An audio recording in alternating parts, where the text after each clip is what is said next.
ഒരു കാലത്ത് ലോകം ഇന്ത്യയെ നോക്കി പുച്ഛിച്ചു. ആയുധം വാങ്ങാൻ പോലും മറ്റുള്ളവരുടെ വാതിലിൽ മുട്ടേണ്ടി വരുന്ന രാജ്യമെന്ന് അവർ കളിയാക്കി. പട്ടികയുടെ അവസാന നിരയിൽ ഇന്ത്യയെ തളച്ചിട്ടു. അന്ന് ഇന്ത്യ കേട്ട പരിഹാസങ്ങൾ, ഇന്ത്യ സഹിച്ച അപമാനങ്ങൾ, അതിനൊക്കെ ഇന്ന് 2026 ഇന്ത്യ കൊടുക്കുന്ന മറുപടി ഒരൊറ്റ വാക്കിലാണ്: ആത്മനിർഭർ. അന്ന് മെയ്ക്ക് ഇൻ ഇന്ത്യ എന്ന് മോദി പ്രഖ്യാപിച്ചപ്പോൾ ഇതൊക്കെ വെറും കോമഡി എന്ന് പറഞ്ഞ് ചിരിച്ചവരുണ്ട്. പക്ഷെ ഇന്ന് ആ ചിരിയെല്ലാം മാനുപോയി. പകരം അവരുടെ മുഖത്തിപ്പോൾ കാണുന്നത് ഭയവും അത്ഭുതവുമാണ്.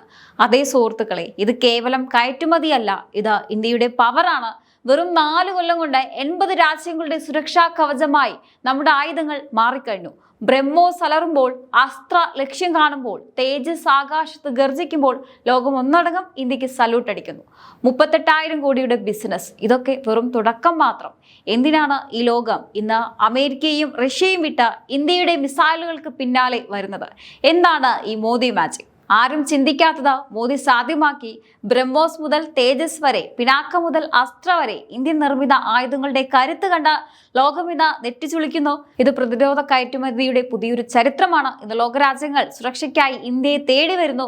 എന്തുകൊണ്ട് ഇന്ത്യൻ ആയുധങ്ങൾ? എന്തുകൊണ്ട് മോദിയുടെ പ്രതിരോധ തന്ത്രം ഇത്രയധികം വിജയിക്കുന്നു? ഏതെല്ലാം രാജ്യങ്ങളാണ് നമ്മുടെ ആയുധങ്ങൾക്കായി ക്യൂ നിൽക്കുന്നത്? നമുക്ക് വിശദമായി തന്നെ പരിശോധിക്കാം. നമ്മുടെ ഇന്ത്യ ഇന്ന് ആയുധങ്ങൾ ഇറക്കുമതി ചെയ്യുന്ന രാജ്യത്ത് നിന്ന് ആയുധങ്ങൾ കയറ്റി അയക്കുന്ന ഒരു വമ്പൻ ശക്തിയായി മാറിയിരിക്കുകയാണ്. ഇന്ന് ലോകമെമ്പാടുമുള്ള 80-ലധികം രാജ്യങ്ങളാണ് ഇന്ത്യൻ നിർമ്മിത ആയുധങ്ങൾക്കും മിസൈൽ സാങ്കേതിക വിദ്യയ്ക്കും വേണ്ടി ഇന്ത്യയുടെ വാതിലിൽ മുട്ടുന്നത്. നിങ്ങളൊന്ന് നോക്കൂ, ഇന്നത്തെ ലോകത്ത് ഒരു രാജ്യത്തിന്റെ ശക്തി പലപ്പോഴും അളക്കുന്നത് ആയുധങ്ങൾക്കായി മറ്റുള്ളവരെ എത്രത്തോളം ആശ്രയിക്കുന്നു എന്നതനുസരിച്ചാണ്. കുറച്ച് വർഷങ്ങൾക്ക് മുമ്പ് വരെ ലോകത്തിലെ ഏറ്റവും വലിയ ആയുധ ഇറക്കുമതി രാജ്യത്തിൽ ഒന്നായിരുന്നു ഇന്ത്യ. എന്നാൽ ഇന്ന് മേക്ക് ഇൻ ഇന്ത്യക്ക് കരുത്തായി ഇന്ത്യ ആഭ്യന്തരമായി ആധുനിക ആയുധങ്ങൾ നിർമ്മിക്കുന്നു. ഇത്തരത്തിൽ തദ്ദേശീയമായി നിർമ്മിക്കുന്ന ആയുധങ്ങൾ ഇന്ത്യ നിലവിൽ ലോകമെമ്പാടുമുള്ള 80-ലധികം രാജ്യങ്ങളിലേക്ക് കയറ്റി അയക്കുന്നു. സൈനിക ഉൽപ്പന്നങ്ങൾ, ആയുധ ഘടകങ്ങൾ, മിസൈലുകൾ എന്നിവ ഇതിൽ ഉൾപ്പെടുന്നു. 2025-26 സാമ്പത്തിക വർഷത്തെ ഡാറ്റ സൂചിപ്പിക്കുന്നത് ഇന്ത്യയുടെ പ്രതിരോധ കയറ്റുമതി 38,000 കോടി കവിഞ്ഞിരിക്കുന്നു എന്നാണ്. ഇത് എക്കാലത്തെയും റെക്കോർഡാണ്. ഈ വിജയത്തിനിടയിൽ ഇന്തോനേഷ്യയുമായുള്ള ബ്രഹ്മോസ് അസ്ത്ര മിസൈലുകൾക്കായുള്ള പുതിയ കരാർ ഇന്ത്യക്ക് തന്ത്രപരമായ വിജയമാണ്. ഈ ചരിത്ര കരാറിനെ തുടർന്ന് പ്രതിരോധ മേഖലയിലെ പുതിയ ആഗോള ശക്തി കേന്ദ്രമായി മാറാനുള്ള പാതയിലാണ് ഇന്ത്യ എന്ന് ആഗോളതലത്തിൽ പ്രതിരോധ വിദഗ്ധർ പറയുകയാണ്. ഇന്ന് ലോകമെമ്പാടുമുള്ള രാജ്യങ്ങൾ അവരുടെ സുരക്ഷയ്ക്കായി ഇന്ത്യൻ ആയുധങ്ങളിലും മിസൈലുകളിലും വിശ്വാസം അർപ്പിക്കുകയാണ്. ഇന്ത്യയുടെ മിസൈൽ സാങ്കേതിക വിദ്യ വളരെ പുരോഗമിച്ചതാണെന്ന് മാത്രമല്ല, മറ്റ് പ്രധാന ആഗോള ശക്തികൾ വാഗ്ദാനം ചെയ്യുന്നതിനേക്കാൾ വളരെ ചിലവ് കുറഞ്ഞതുമാണ് എന്നതാണ് ഇതിനുള്ള ഒരു പ്രധാന കാരണം. പരിമിതമായ പ്രതിരോധ ബജറ്റുള്ള ചെറിയ രാജ്യങ്ങൾക്ക് പാശ്ചാത്യ രാജ്യങ്ങളിൽ നിന്നോ US-ൽ നിന്നോ ശക്തമായ ആക്രമണ ശേഷിയുള്ള ആയുധങ്ങൾ വാങ്ങുന്നത് പലപ്പോഴും സാമ്പത്തികമായി അസാധ്യമാണ്. എന്നാൽ ഇന്ത്യയിൽ നിന്ന് അവർക്ക് ഏറ്റവും മികച്ച ആയുധങ്ങൾ തന്നെയാണ് ലഭിക്കുന്നത് എന്നത് മറ്റൊരു പ്രധാന ഘടകമാണ്. ഇന്ത്യയുടെ തന്ത്രപരമായ പ്രതിച്ഛായ നോക്കൂ. മറ്റ് രാജ്യങ്ങളുടെ പരമാധികാരത്തിന് രാഷ്ട്രീയ സമ്മർദ്ദമോ സുരക്ഷാ ഭീഷണിയോ ഇന്ത്യ ഉയർത്തുന്നില്ല. അതുകൊണ്ടാണ് ഈ രാജ്യങ്ങൾ അവരുടെ പ്രതിരോധ ആവശ്യങ്ങൾക്കായി US-നെയോ അല്ലെങ്കിൽ പാശ്ചാത്യ രാജ്യങ്ങളെയോ പൂർണ്ണമായും ആശ്രയിക്കാൻ ആഗ്രഹിക്കാത്തത്. അവർ നൽകുന്ന ആയുധങ്ങൾ പലപ്പോഴും കർശനമായ രാഷ്ട്രീയ നിയന്ത്രണങ്ങളും വ്യവസ്ഥകളുമാണ് വരുന്നത്. ഓപ്പറേഷൻ സിന്ദൂർ മുതൽ അന്താരാഷ്ട്ര അതിർത്തികൾ വരെ തദ്ദേശീയ മിസൈലുകൾ വിജയം തെളിയിച്ച ഇടങ്ങൾ പലതാണ്. ഇന്തോനേഷ്യയുമായുള്ള സമീപകാല പ്രതിരോധ കരാർ ഇന്ത്യയുടെ വളർച്ചയുടെ ഏറ്റവും പുതിയ ഉദാഹരണമാണ്. പ്രധാനമന്ത്രിയുടെ ഇന്തോനേഷ്യ സന്ദർശന വേളയിൽ ബ്രഹ്മോസ് സൂപ്പർസോണിക് ക്രൂയിസ് മിസൈലും അസ്ത്ര മിസൈലും വാങ്ങുന്നതിനായി 2 വ്യത്യസ്ത കരാറുകളിൽ ഒപ്പുവെച്ചു. ഇന്ത്യയുടെ പ്രതിരോധ ചരിത്രത്തിൽ ആദ്യമായാണ് ഒരു രാജ്യവുമായി ഒരേ സമയം 2 പ്രധാന പ്രതിരോധ കരാറുകൾ ഒപ്പുവെക്കുന്നത്. ഇന്ത്യൻ വ്യോമസേന ഉപയോഗിക്കുന്ന അതേ റഷ്യൻ സുഖോയ് യുദ്ധവിമാനങ്ങളാണ് ഇന്തോനേഷ്യ ഉപയോഗിക്കുന്നത്. ഇന്ത്യ ഇതിനകം തന്നെ സ്വന്തം സുഖോയ് കപ്പലിൽ അസ്ത്ര മിസൈൽ വിജയകരമായി സംയോജിപ്പിച്ച് വിന്യസിച്ചതിനാൽ ഇന്തോനേഷ്യൻ വ്യോമസേനയുടെ കഴിവുകൾ വർദ്ധിപ്പിക്കുന്നതിന് സാങ്കേതികമായി പ്രയോഗിക്കാവുന്ന ഒരു ഓപ്ഷനായി അസ്ത്ര മിസൈൽ ഉയർന്നു വന്നിട്ടുണ്ട്. ഇന്തോനേഷ്യയ്ക്ക് മുൻപ് ഇന്തോ പസഫിക് തെക്കുകിഴക്കൻ ഏഷ്യയിലെ മറ്റ് നിരവധി രാജ്യങ്ങൾ ഇന്ത്യയുടെ മിസൈൽ സാങ്കേതിക വിദ്യ സ്വീകരിച്ചിരുന്നു.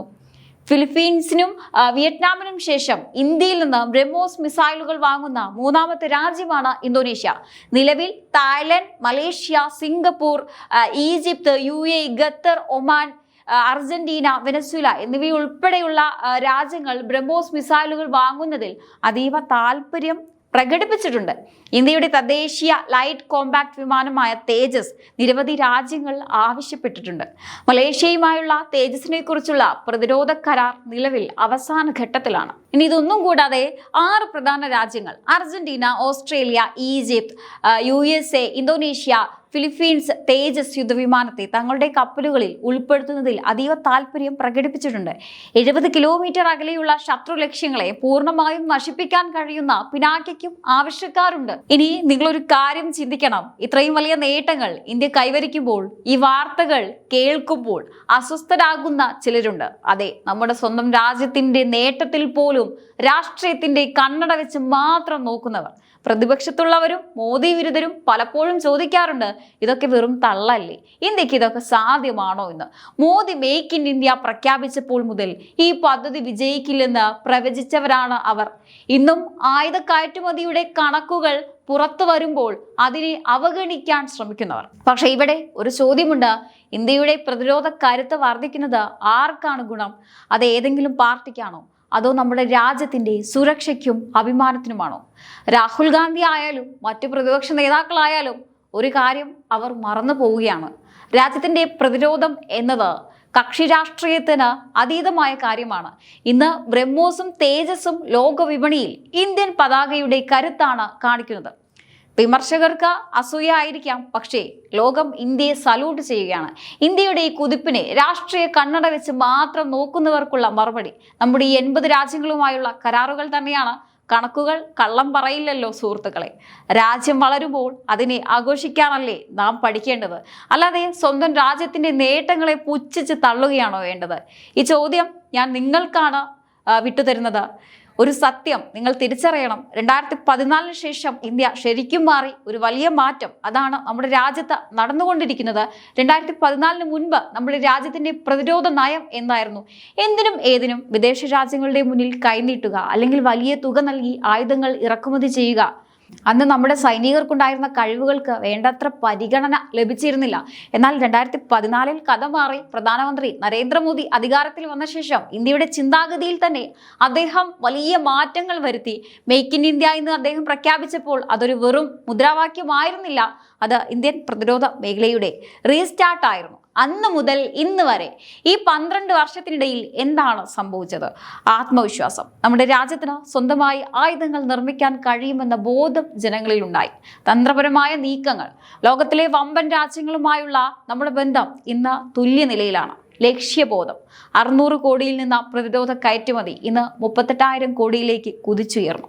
2014 ശേഷമുള്ള ഇന്ത്യ ഭീരുവിനെ പോലെ തലകുനിക്കുന്നില്ല, മറിച്ച് ലോകരാജ്യങ്ങളുടെ കണ്ണിലേക്ക് നോക്കി സംസാരിക്കുന്ന ധീരമായ ഇന്ത്യയാണ്. നമ്മുടെ രാജ്യത്തിന്റെ ഈ വളർച്ച കണ്ട് അസൂയപ്പെടുന്നവർക്ക് ഇനിയും അസൂയപ്പെടാം. പക്ഷേ ലോകം ഇന്ന് ഇന്ത്യയെ ബഹുമാനിക്കാൻ പഠിച്ചു കഴിഞ്ഞു. അതാണ് 2014 ശേഷം സംഭവിച്ച മാന്ത്രിക മാറ്റം. 2014 മുമ്പ് ആയുധങ്ങൾക്കായി നമ്മൾ ലോകത്തിന് മുന്നിൽ കൈനീട്ടി നിന്നിടത്ത് നിന്ന് ഇന്ന് ലോകം നമ്മുടെ മുന്നിൽ വന്ന് ക്യൂ നിൽക്കുന്നു. ഇതിനെയാണ് വികസനം എന്ന് പറയുന്നത്. ഇതിനെയാണ് കരുത്ത് എന്ന് പറയുന്നത്. ഈ മാറ്റം നമ്മൾ കണ്ടില്ലെന്ന് നടിച്ചാൽ അത് വലിയൊരു അനീതിയാകും. പ്രതിപക്ഷം എന്തൊക്കെ വിമർശിച്ചാലും, അസൂയുള്ളവർ എന്തൊക്കെ പറഞ്ഞാലും ഇന്ത്യയുടെ ഈ കുതിപ്പ് ആർക്കും തടയാൻ കഴിയില്ല എന്നതാണ് സത്യം. അപ്പോൾ ഇന്ത്യയുടെ ഈ നേട്ടത്തിൽ നിങ്ങൾക്കും അഭിമാനമില്ലേ? മോദിയുടെ ഒരു ദീർഘവീക്ഷണത്തെ നിങ്ങൾ എങ്ങനെയാണ് നോക്കിക്കാണുന്നത്? തീർച്ചയായിട്ടും നിങ്ങളുടെ അഭിപ്രായങ്ങൾ താഴെ കമൻറ്റ് ബോക്സിൽ രേഖപ്പെടുത്തുക. മറ്റൊരു വിഷയവുമായി വീണ്ടും കാണാം. നന്ദി.